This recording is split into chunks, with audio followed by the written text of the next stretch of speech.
What time of day is it, lad? Thou art so fat-witted with the drinking of old sack and buttoning after supper, and sleeping upon benches after noon, that thou hast forgotten to demand that which thou truly wouldst know.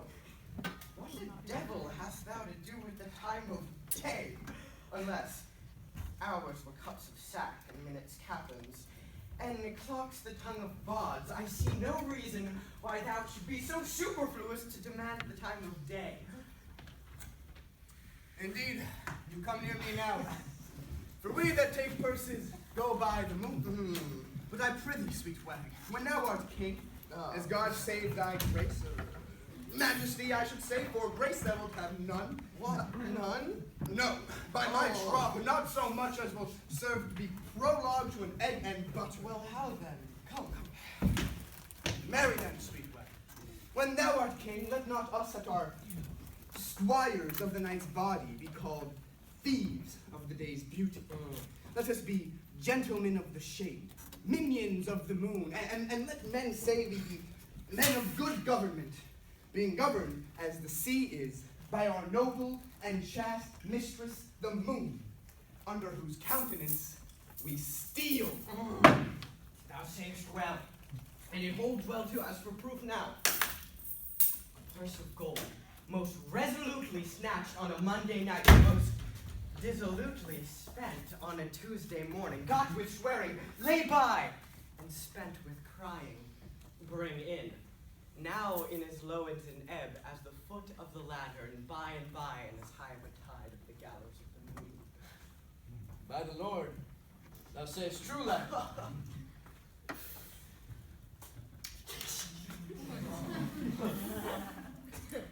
And is not my hostess of the tavern, sweet wench? I mean the Himmler, my old lad of the castle. And is not a buff jerkin a most sweet robe of durance? How now?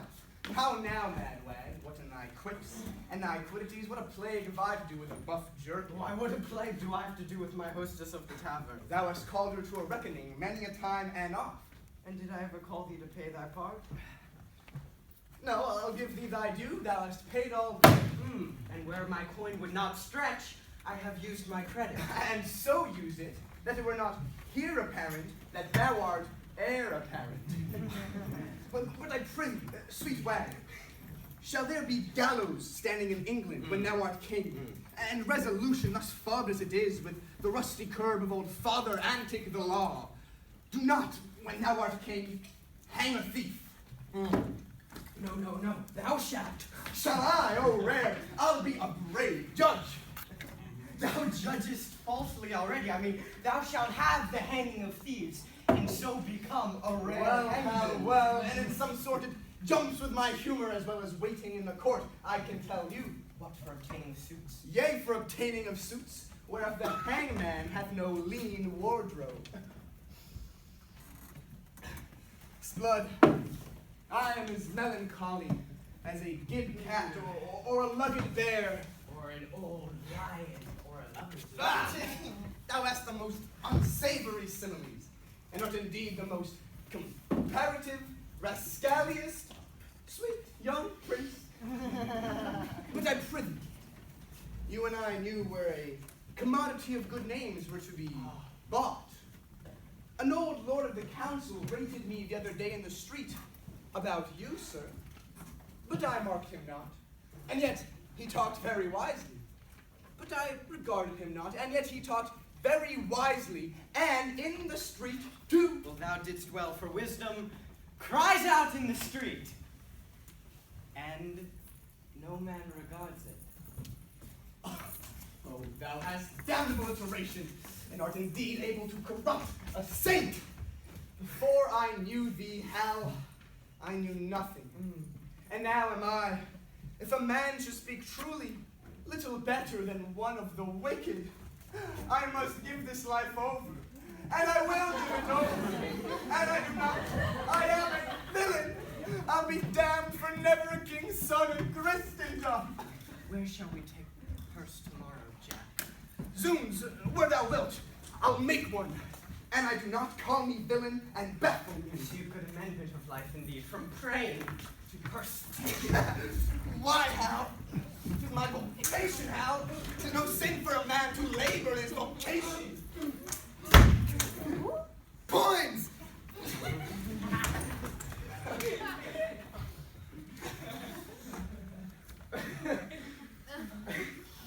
This is the most omnipotent villain that ever cried stand to a true man. Good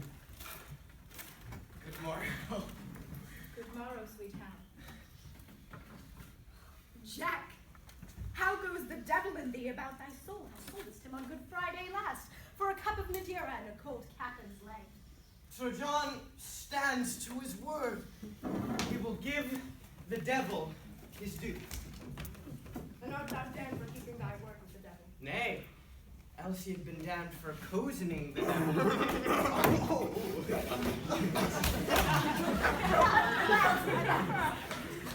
Tomorrow morning, about 4 o'clock, early at Gad's Hill, there are pilgrims riding to Canterbury with rich offerings, and traders riding to London with fat purses.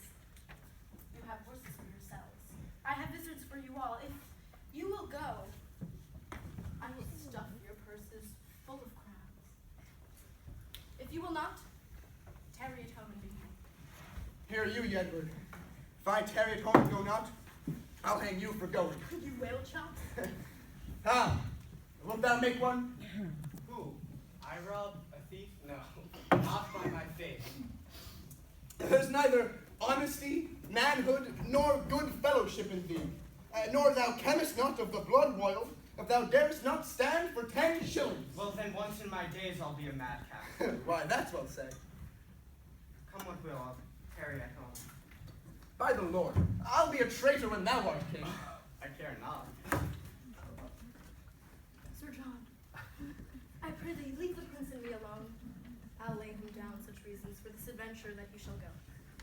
Well, God give thee the spirit of persuasion, and him the ears of prophecy, that what thou speakest may move, and what he hears may be believed, that the true prince may, for recreation's sake, prove a false thief, for the poor abuses of time want countenance.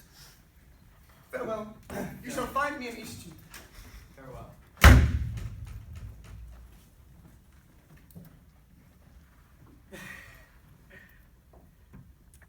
Now, my good, sweet, honey lord, ride with us tomorrow. I have a jest to execute that I cannot manage alone. You see, Falstaff, Peto, Bardolph, and Gadshill shall go rob those men that we have already waylaid. Yourself and I will not be there. And when they have the gold, if you and I do not rob them, cut this head off from my shoulders. How shall we part in setting forth? Why, we will set forth before or after them and appoint them a place of meeting, wherein it is at our pleasure to fail. And then will they have ventured upon the exploit themselves, which they shall have no sooner achieved, but will set upon them. Yea, but 'tis like them to know us by our horses, by our habits, and every other appointment, to be ourselves. Our horses they shall not see, I'll tie them in the wood. Our vizards we will change after we leave them. Yea, but 'tis like them to be too hard for us. Well, for 2 of them, I know them to be as true-bred cowards as ever turned back. And for the 3rd, if he fights longer than he sees reason, I'll forswear arms.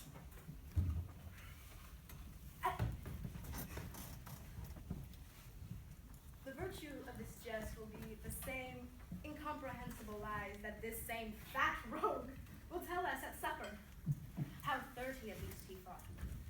What wars, what blows, what extremities he endured. And in the virtue of this lives the jest. All right. Well, I'll go with thee.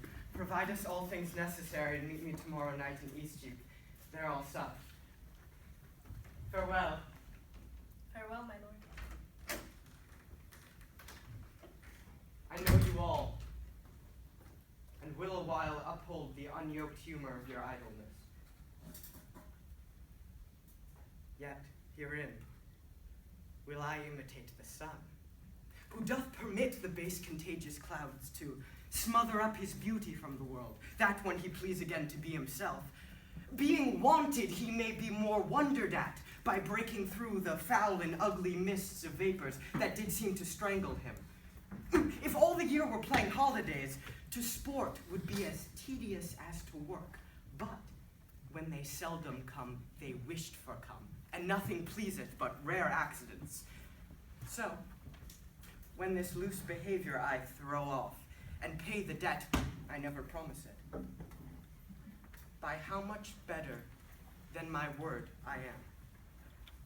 By so much shall I falsify men's hopes, and like bright metal on a sullen ground, my reformation, glittering o'er my fault, shall show more goodly and attract more eyes than that which hath no foil to set off.